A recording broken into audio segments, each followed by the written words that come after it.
Hi guys, it's Halloween and we're back with another round of the San Andreas Touring Car Championship Season 2. Here next to me you see the scary Doom Penguin, master of a Pinko Cat.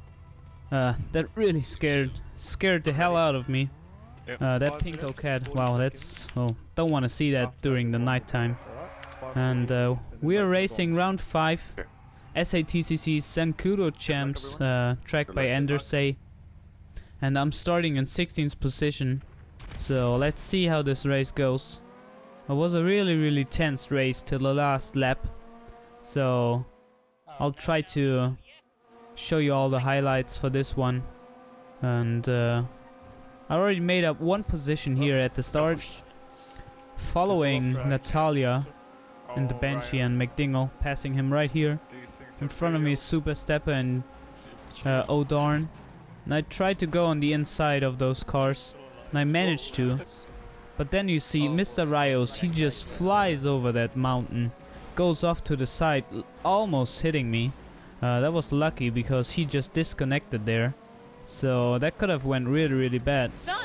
And here, you just heard it, my teammate, once again, like the third time this season, he disconnects during a race. This is so disappointing for the Tinko Motorsports. We lost so many points due to that. That's really disappointing.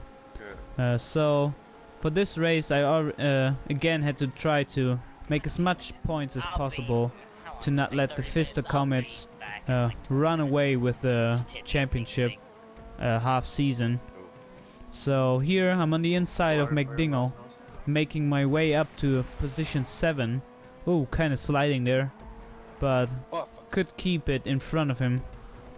And down this road, which is a really I like those roads. They make really fun to drive, or they are really fun to drive, and really challenging, especially in those touring cars. And here I almost passed O'Darn, my championship rival, 78 points at the moment, and I'm with 40 points. So I have to make up some points to him, and he's in the Comet, and the Comet is a curb boosting piece of cake.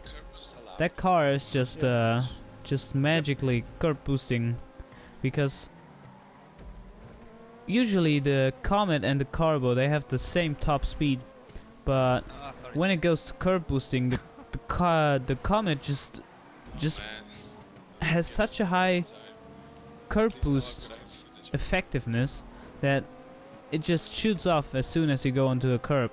And the Carbo benefits from curb boosting too, but not as much as the Comet. So that's really one important difference which you will see over this race. But we have to deal with it, so let's try to give those Fisters a hard time. And here O'Darn just made a move on Daniel Jackson in the Serrano, and I've tried to follow him as good as I can here in the downhill section, keep the momentum, pass Daniel Jackson on the outside, and now maybe I can make a move on O'Darn. Almost made it. Here in this downhill section I could actually keep up with the Comet, because the Carbonizer was really well planted.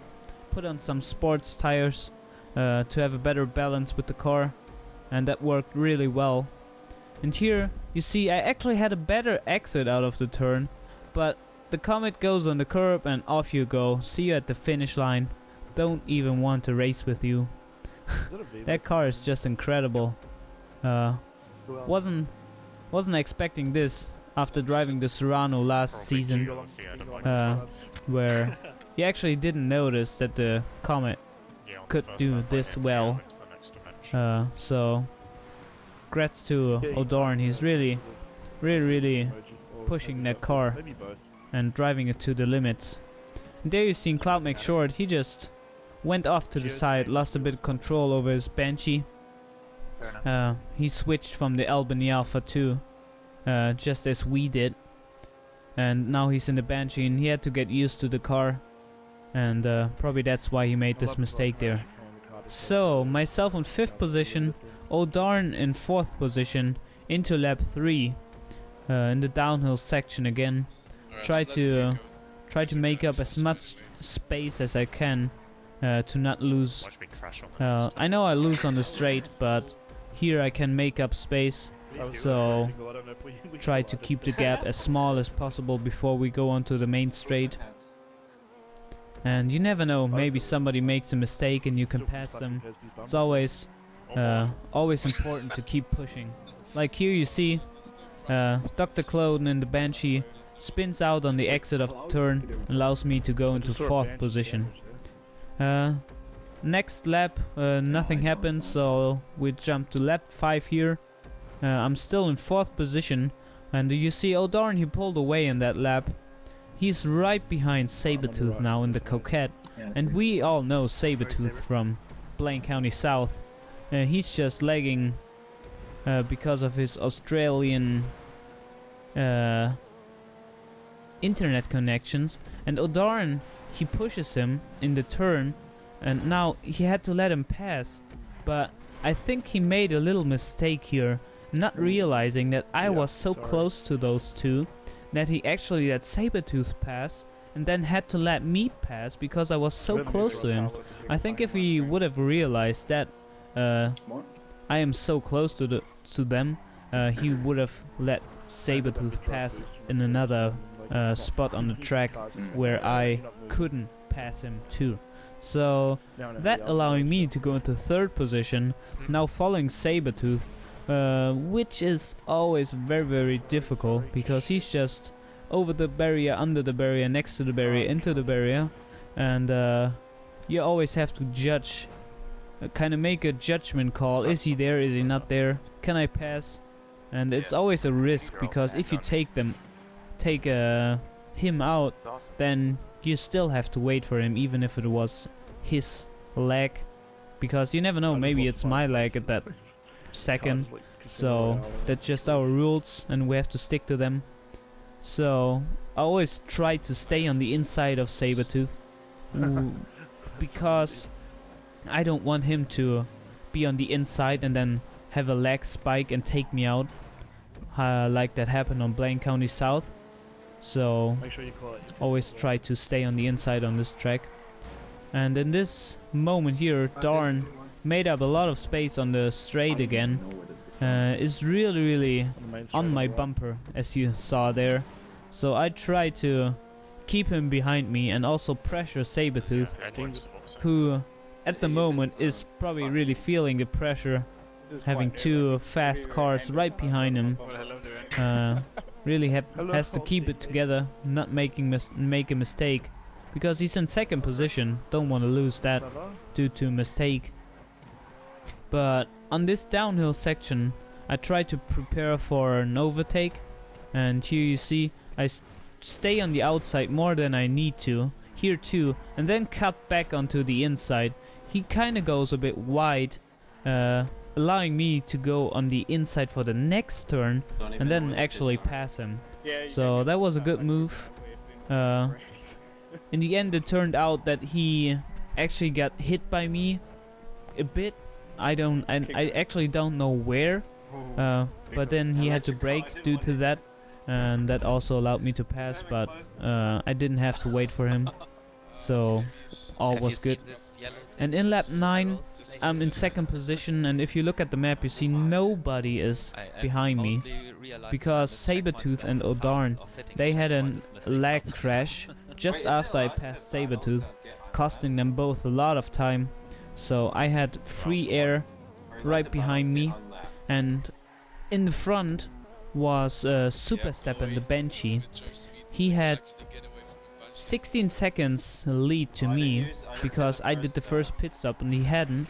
And in lap 10, like in this lap, he did his pit stop, but then in this moment he made a mistake and had to reset, allowing me to go into 1st position, which I wasn't really expecting because I had 16 seconds leeway to him, and he did his pit stop and I still had 8 seconds, but due to the mistake I could make up those 8 seconds in just 1 lap, which was really surprising.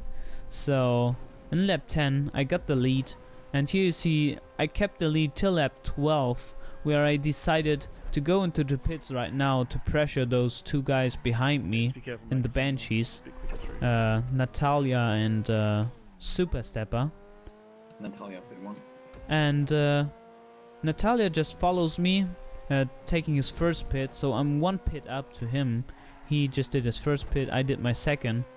But I still have to pass Super Stepper in front, who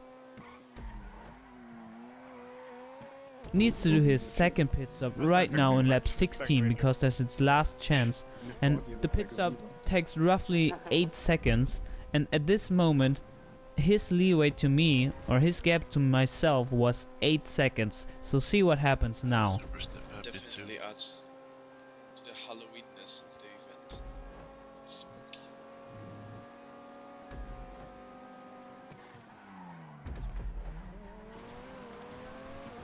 Well, that was close. Like, I Natalia, tried to go on the inside, Nice but battle. kind of misjudged the braking point. Ran a bit too wide, allowing him to cut in on the inside, passing me. Really good move from him there. But it's not over yet, it's still one lap to go. And I know in the downhill section I'm faster than him. I have one more chance to pass him. So let's see if I can make it. Going uphill here, onto the left-hander, going onto the downhill section. He goes kinda wide, I follow him, kinda bumping into the rear, give him a push out of the turn. Here again a little bump into the rear. Bumper to bumper downhill. This was really tense because you can't afford any mistake. If we both crash, then O'Darn is gonna win this race and we just get second and third, so we don't want to have that happen.